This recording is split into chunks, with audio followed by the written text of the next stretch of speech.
Qué bien cuando se está en la presencia del Señor. No hay nada que nos pueda dar más tranquilidad y más sosiego que cuando entras en la presencia del Señor. No hay nada que se pueda comparar a sentir la presencia del Señor. Cuando uno verdaderamente siente la presencia del Señor, entiende muchas cosas. Cuando uno siente la presencia del Señor, entiende muchos porqués. Yo le doy gracias a Dios porque podemos sentir su presencia, porque podemos celebrar un nuevo culto al Señor, porque podemos adorar y glorificar el nombre del Señor, porque podemos reunirnos cada tarde delante de su presencia, ofrecer nuestra alabanza, ofrecer gratitud, presentarnos delante del Señor, como somos, delante de Él, esperando recibir algo de la parte del Señor. Amén. Yo en esta tarde creo por fe de que tengo una palabra del Señor para la iglesia, esperando hacerle bien esta tarde a su pueblo con la única intención de que sigamos caminando y perseverando en el camino del Señor. Amén. Dice en el libro de Ruth, en el capítulo 3 y versículo 18, dice la palabra del Señor: entonces Noemí dijo, espérate en camino hasta que sepas cómo se resuelve el asunto, porque aquel hombre no descansará hasta que concluya el asunto hoy. ¿Qué le parece de esta tarde si le damos un aplauso a la palabra del Señor? ¡Gloria a Dios!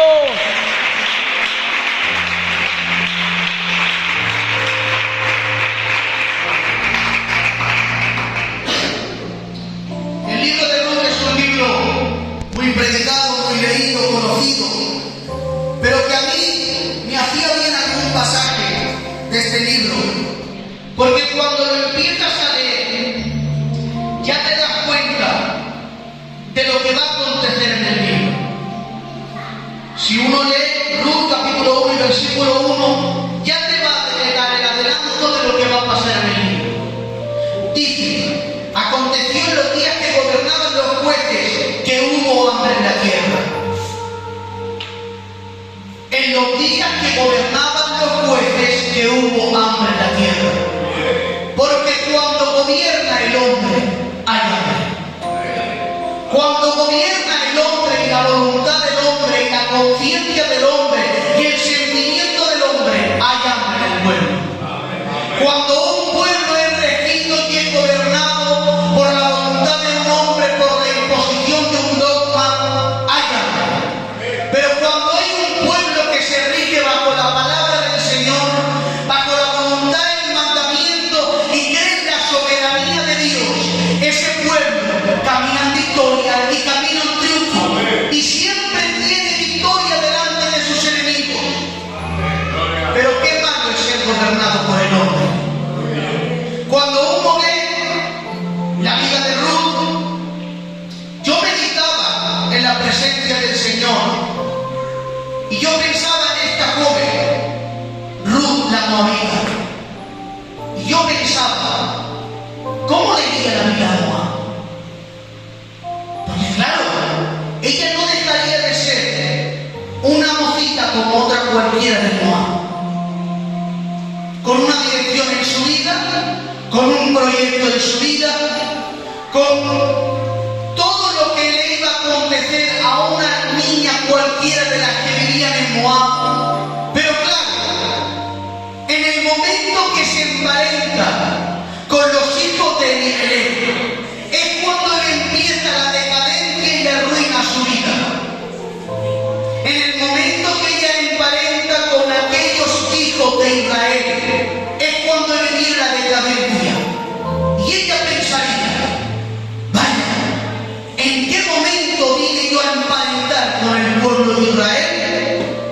Si en el momento que yo he emparentado con la casa de ellos, ha venido la ruina a mi vida, ha venido la decadencia, yo tenía una dirección y al emparentar con ellos me he quedado viuda, me he quedado sin nada, me he quedado sin presente y me he quedado sin futuro. Y uno puede llegar a pensar, en el momento que Dios vino a mi vida, cambió el rumbo de mi vida.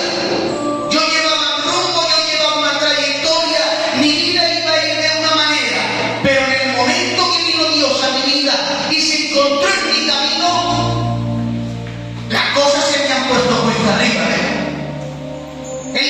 camino no es tan fácil como yo me pensaba. Yo creía que esto iba a ser un camino de rosas, una puerta ancha y que va. Déjame decirte, el camino del Evangelio es un camino duro. El camino del cristiano es un camino para valientes. Emprender el camino del cristiano es un camino de valientes, es un camino de auténticos, es un camino de verdaderos. Lo que pasa que uno ve a hombres grandes que han llegado a alcanzar muchas cosas y es bueno tener referentes, es bueno querer llegar a parecerse a aquel que lo ha llegado a conseguir. Pero dice en el capítulo 5 del segundo libro de Samuel: y todos los ancianos vinieron donde David y lo ungieron por rey. Le entregaron el rey. Todas las tierras podía llegar a ser el rey de todo. Y tú dices, qué bien le ha ido. Qué momento tan bueno. Todos los ancianos han venido donde a un hombre y le han entregado la llave del reino y le han dicho, sé nuestro rey. Pero déjame decirte, David pensaría, ¿cuánto he pasado desde que vinieron con 16 años a ungir para la casa de un padre? 30 años tenía David cuando lo ungieron por rey. Se pasa mucho hasta llegar a la cima de la circunstancia. Se pasa mucho por el camino. Y tú puedes llegar a pensar, ¿me interesa ser cristiano? ¿Me interesa aprender este camino, perseverar este camino? Déjame decirte, con todo el respeto que se merece, no hay nada que nos dé tanta categoría como ser hijo de Dios. No hay nada que nos llene más que ser hijo de Dios. No hay nada que produzca tanto en tu vida como estar en el camino del cristianismo. No hay mejor tiempo aprovechado que el tiempo invertido en los caminos del Señor. En los caminos del Señor no hay tiempo perdido. Todo lo que llegas a experimentar es bueno, rico, excelente y provechoso. ¿O no te das cuenta que mientras que estás pasando por dificultades en la vida, experimentas algo que no lo tiene nadie, solamente nosotros? Cuando tú estás pasando por dificultades, cuando estás pasando por pruebas, por adversidades, hay algo que reina en tu hogar que no se puede comprar. Hay algo que reina en ti que eso no lo puede comprar nadie. Dice nuestro Señor Jesucristo, horas antes de ser crucificado, coge a todos sus discípulos y les pone los puntos sobre las sillas y les dice todo lo que va a acontecer. Pero Jesús no los deja huérfanos. Les va a dar la herencia. Les va a dar algo que nadie puede comprar y nadie puede vender. Muy bien. Les va a dar algo que no lo pueden alcanzar los reyes ni los millonarios. Les va a dar algo que no se lo puede robar ni siquiera el propio imperio romano. Les dice, en los momentos de más adversidad, les dice Cristo a ellos, mi paz os dejo y mi paz os doy. ¡Gloria a Dios! Lo que experimentas en tu hogar cuando hay adversidad se llama la paz que sobrepasa todo entendimiento. Nadie te la puede robar. Y eso solamente lo pueden experimentar aquellos que han emprendido el camino del cristianismo. ¡Muy bien! Si no has experimentado y has comenzado a caminar como cristiano, no podrás experimentar la paz que sobrepasa todo entendimiento. Dice la Biblia que cuando ella vuelve a Belén, cuando viene Ruth con su suegra a Belén, se sorprende la gente de ver el estado de ellos. La gente empezó a asombrarse de cómo venían de los campos de Moab. Porque, ¿qué maltrato hizo este hombre? No supo hacer y pesar las circunstancias como verdaderamente eran. Porque él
de pan, vas a morir de hambre. ¿Cómo vas a morir de hambre en casa de pan? Aquí nadie queda desmayado.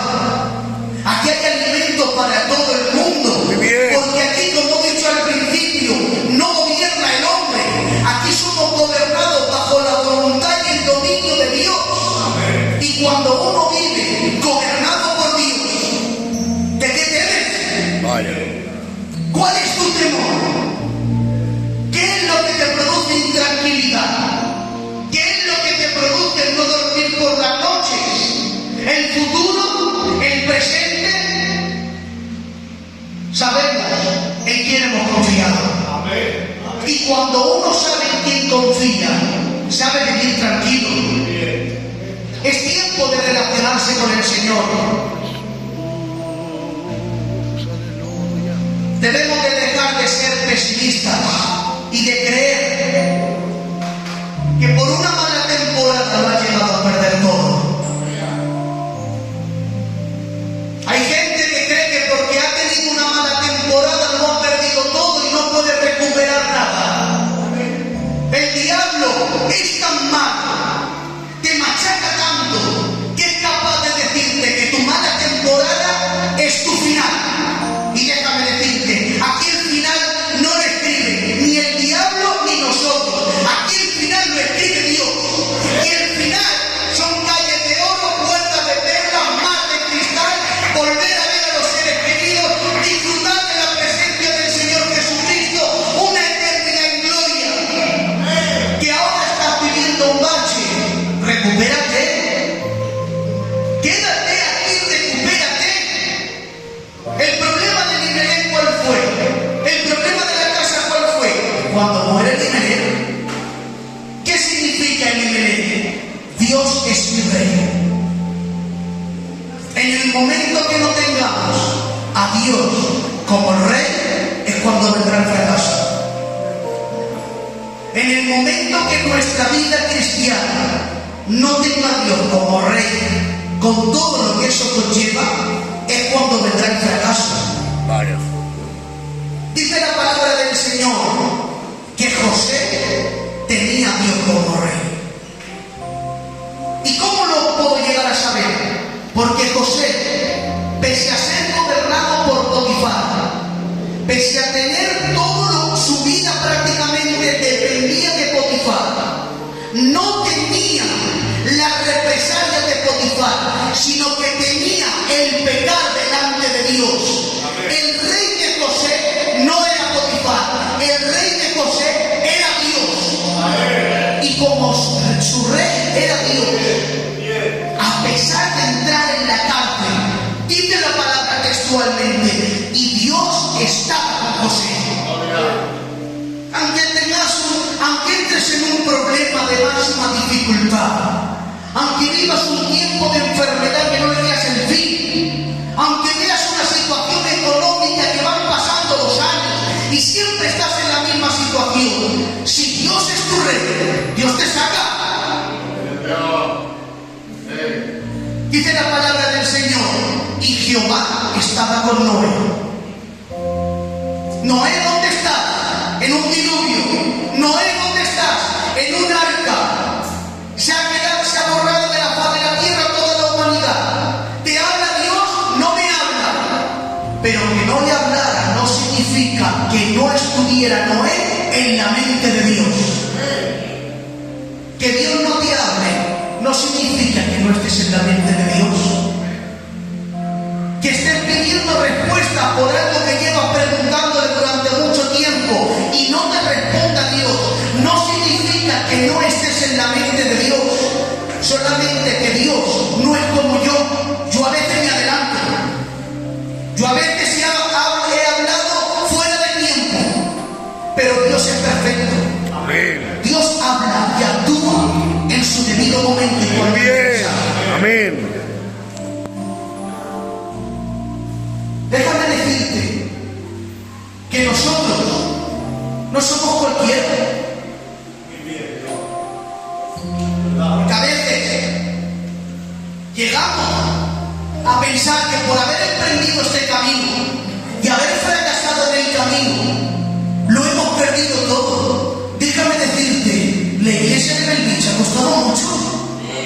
La iglesia de Belvich ha costado mucho. Amén. Somos nación santa, somos linaje escogido, somos pueblo adquirido por Dios, somos comprados por la sangre de Cristo, somos hijos de Dios, somos justificados por su sangre delante de la presencia del Padre.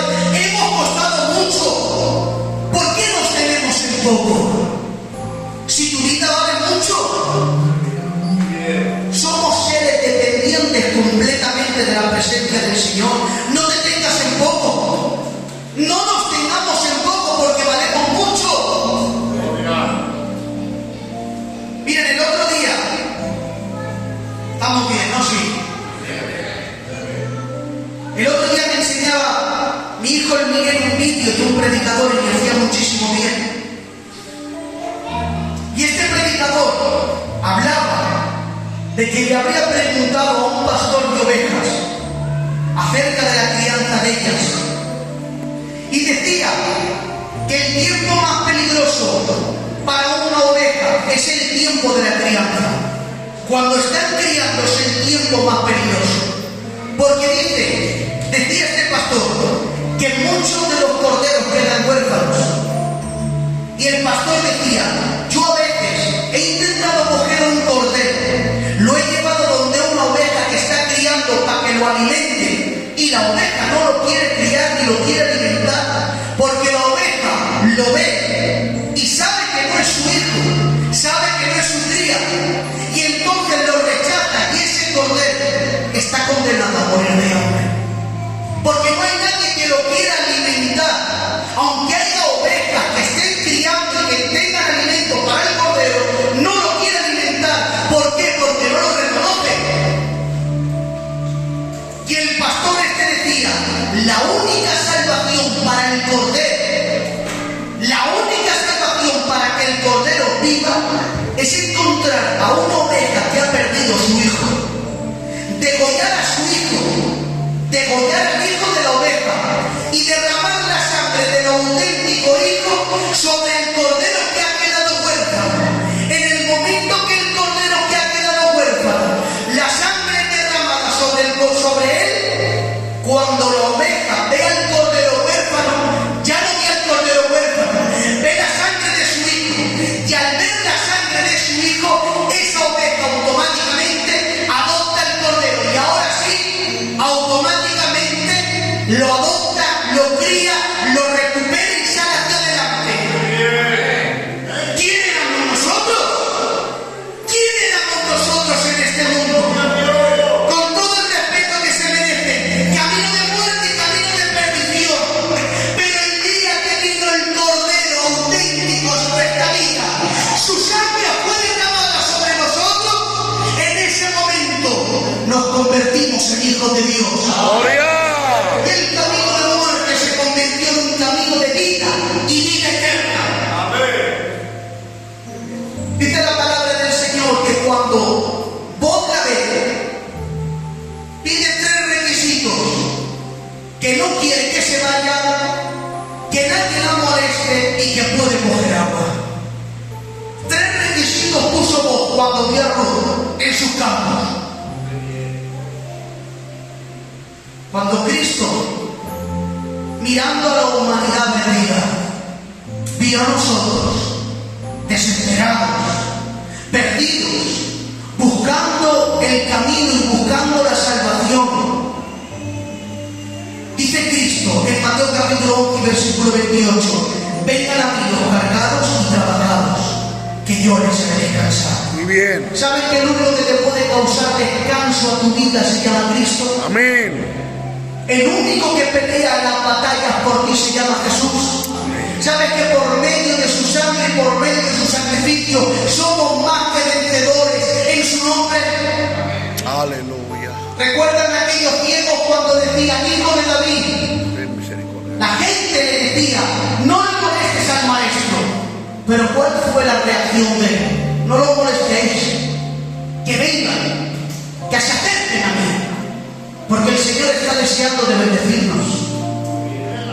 No crean los mensajes del enemigo, por favor. No creamos el mensaje del enemigo que nos dice que no podemos molestar al maestro. ¿Sabes que esto es un engaño? Un engaño del enemigo que te dice: no tienes la capacidad para acercarte a Jesús. Eso te lo dice muchas veces el enemigo y viene lanzando dardos a tu mente. La mandaste y ahora ya no puedes ponerte de la presencia del Señor.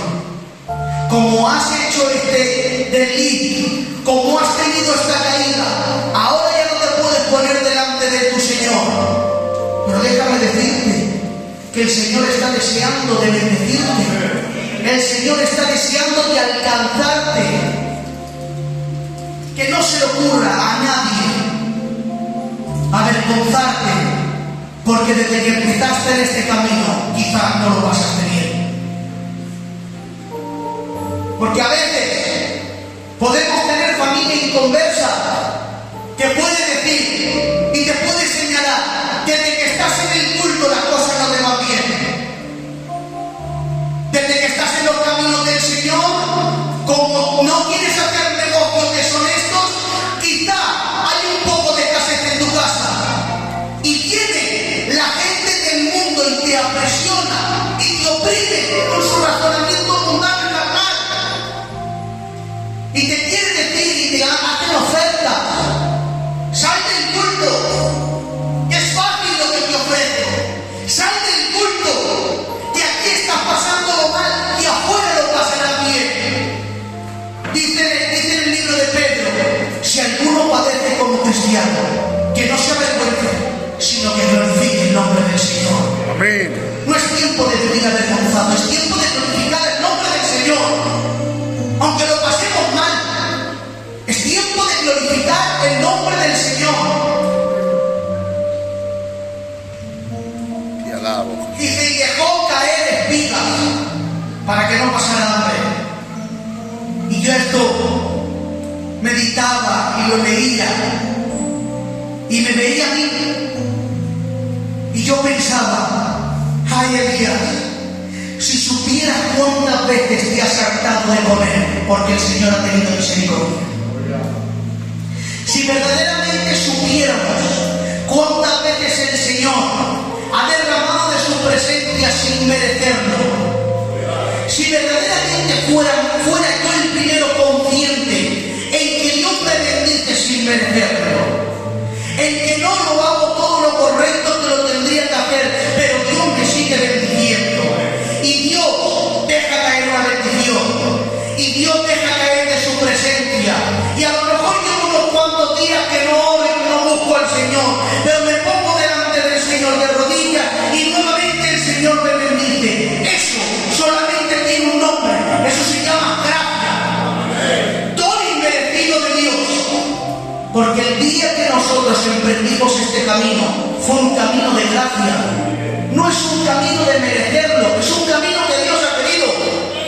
Y como Dios ha querido y Dios te ha tenido gracia, Él nos bendice. Amén. Pero déjame decirte que después de mucho tiempo de caminar, ha llegado el tiempo de madurar. Ha llegado el tiempo de verdaderamente dar un paso más. Y cuando uno lleva un tiempo en los caminos del Señor, es tratado. Lo que pasa es que, claro, a veces el trato no todo el mundo le gusta. El trato muchas veces no es agradable. Porque cuando uno ve un árbol, para que el árbol dé buen fruto, tiene que venir el buen labrador. Y los árboles que dan fruto, los árboles que dan manzanas y todos estos árboles, si ustedes los miran, cuando dan frutos, antes de que venga el buen labrador, todos los frutos salen pequeños y juntitos en las ramas. Y tiene que venir el buen labrador y mirar cuál es el fruto bueno, y todo lo que alrededor lo va quitando. El árbol diría: pero ¿por qué me quitas esto si esto es fruto? Pero el labrador contestaría: es que este fruto pequeño que yo te estoy quitando hoy no es bueno. Esto que tú crees que es fruto no es bueno.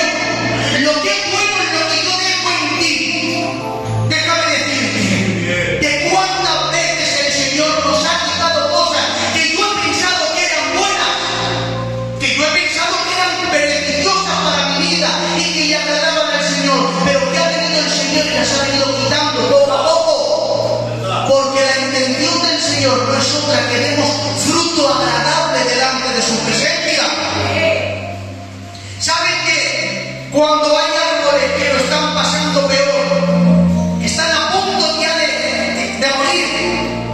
¿Saben de la manera que se sanan? Viene el labrador y en el tronco le pega un hachazo. Y tú dirás, pero hombre, si lo están dejando medio muerto, si lo están arrancando. El labrador sabe que ese hachazo por ahí es por donde va a salir todo lo malo que tiene. Y la única manera de sanar al árbol es pegándole el hachazo en el tronco. ¿Cuántas veces ha venido el Señor a mi vida? En mi razonamiento, en lo que yo verdaderamente me he fundamentado, en lo que yo he pensado y he dicho, yo tengo razón y de aquí no me puede nadie. Este es mi razonamiento y este es mi fundamento, esta es mi verdad y este es inamovible, el tronco de tu vida. ¿Cuántas veces ha venido el Señor a mi vida y me ha dicho, este será tu razonamiento, pero tu razonamiento es el que te está llevando a perder tu vida espiritual? Ya ha venido el buen labrador y hay pegado el hachazo. Ese hachazo a mí me ha dejado tambaleando, pero ese hachazo es el que me ha hecho revivir y dar fruto. Porque aquí de lo que se trata es de tener fruto delante del Señor. Amén. No sirve de nada que pasen los años y no demos fruto. Y siempre la misma situación, y siempre de la misma manera, y siempre con tu razonamiento, con tu verdad y con que a mí me han hecho daño. Déjame decirte, aquí no vale razonamiento humano. Aquí lo que vale es cumplir la voluntad de Dios. Aquí lo que vale es poner la palabra del Señor por delante de todo. Y si la palabra del Señor me dice que estoy equivocado, es que estoy equivocado.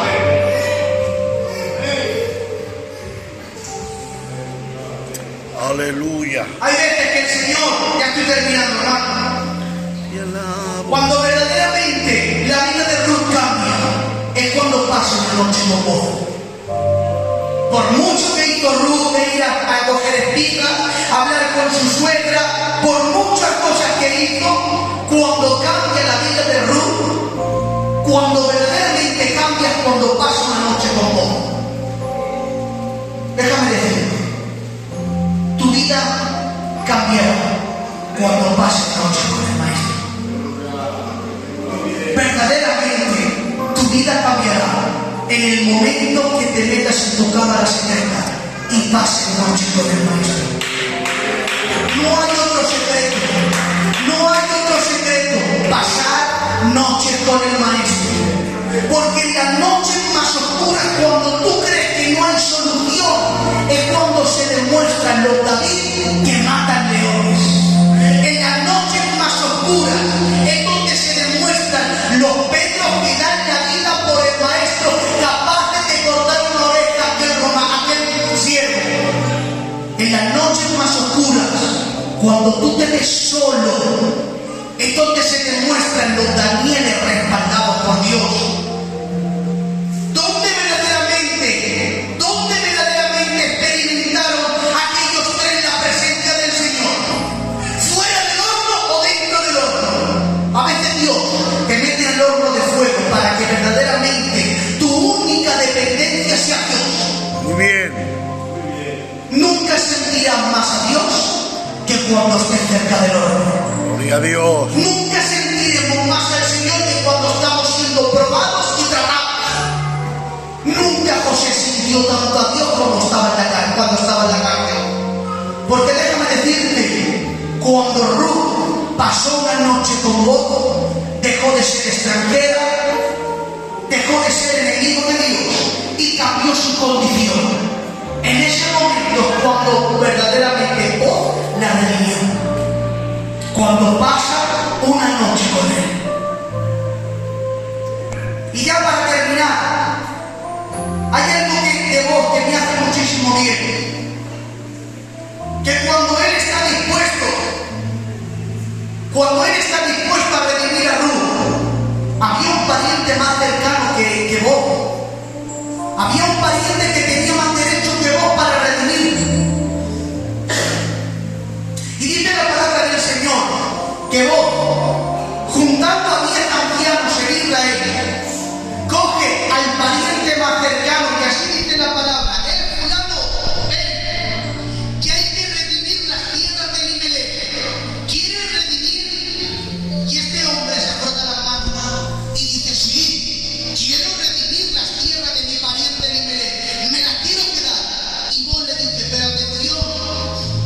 Si redimen las tierras, tiene que redimir también y sacar descendencia a sus hijos.